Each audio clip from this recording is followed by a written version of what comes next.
Nagdaos din ng peace rally ang Iglesia ni Cristo sa Davao City. Halos mapuno nga ang mga kalsada sa lungsod. Ang ilan sa kanilang miyembro galing pa sa Northern Mindanao, Sorsogon at sa Davao Region.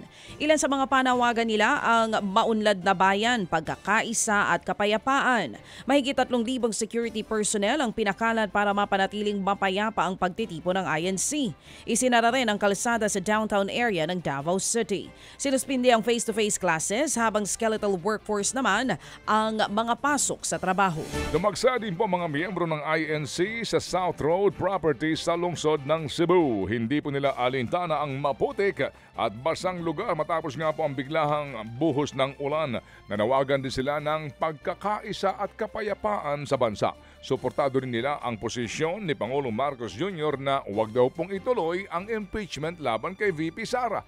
Gate pa rin po ng INC, hindi politika o anuman pong pag-iendorso sa mga politiko ang kanilang ginawang pagtitipon. Nasunugan ang 300 pamilya sa Bacoor, Cavite. Mabilis na kumalat ang apoy at wala halos naisalbang gamit ang mga residente.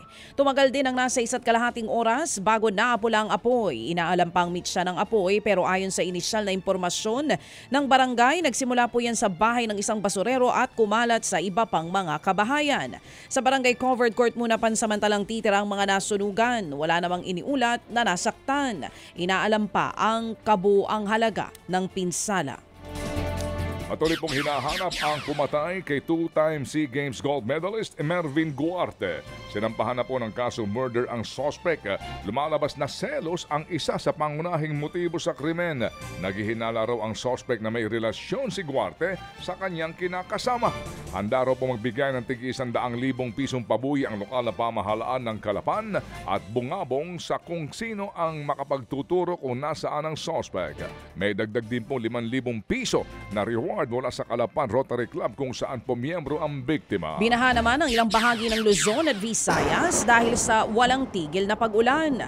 Kabilang sa nalubog sa maputik na tubig ang Budyaw Road sa Daraga, Albay. Umapaw din ang spillway sa Barangay Inarado sa Barangay San Ramon kaya hindi madaanan ito ng mga motorista. Umapaw din ang mga ilog sa Bato, Catanduanes kaya binahang maraming kalsada doon. Tuloy-tuloy naman ang pamamahagi ng food pack sa mga apektado ng baha sa Arteche, Eastern Samar. Shearline o salubungan ng malamig at mainit na hangin ang nagpaulan at nagpabaha sa mga nabanggit na lugar.